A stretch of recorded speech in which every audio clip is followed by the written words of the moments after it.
Welcome to Cooking Up Some History. Each week during the holiday season, we're going to be rating the Chester County History Center Library's old cookbooks and giving their vintage recipes our best shot. The successes, the flops, and all. With the success of the ketchup gravy and pork chops, we're returning to the Quaker Flavors Cookbook from the Willistown Friends meeting. This one comes from one Dottie Hiddell, and honestly, Dottie knew what she was doing. Strata first shows up in American cookbooks in the early 1900s. It's kind of like a layered bread, cheese, and eggs, like the ones described in the Encyclopedia of Cooking in 1916 and Fannie Farmer-influenced community cookbooks of the period. Over the next few decades, it shifts towards the modern version, a custard poured over bread, baked until puffed. By the 70s, church and community cookbooks regularly add sausage or ham, turning it into an easy, crowd-pleasing dish. Beginning around the 1960s, small print church cookbooks exploded as fundraisers, capturing the taste of community in a moment of change. There was suburban growth, new ingredients, and new shortcuts. Willistown Friends Meetings, Quaker Flavors fits right into that tradition, where recipes become communal memory. These cookbooks are also examples of grassroots women's history. There's fundraising, fellowship, and the preservation of oral tradition in print. Let's get started. Go ahead and dice your onions. We added bell peppers because that's what was in the fridge, and that's how these recipes often work. They call for what you have, so don't be afraid to experiment a little. And also, be sure to notice my wife's excellent knife skills here.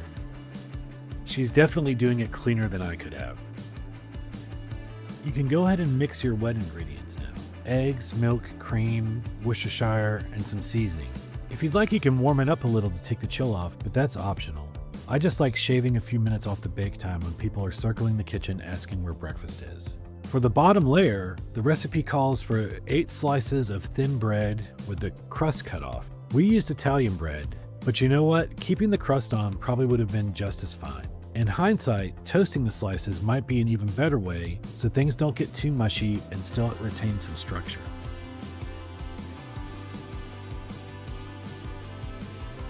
Cook your onions down until they're translucent.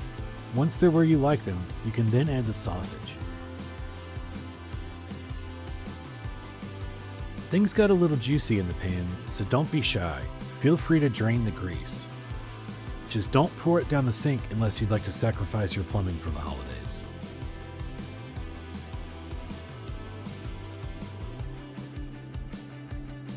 Cut the heat, remove and stir in your mustard. Now we can start building. Strata means layers, so start with the bread base. Spoon the sausage mixture evenly across the top.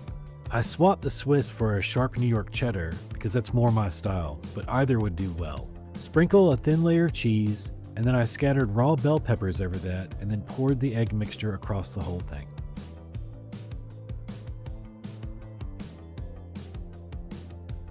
Finish one last handful of cheese just to be naughty.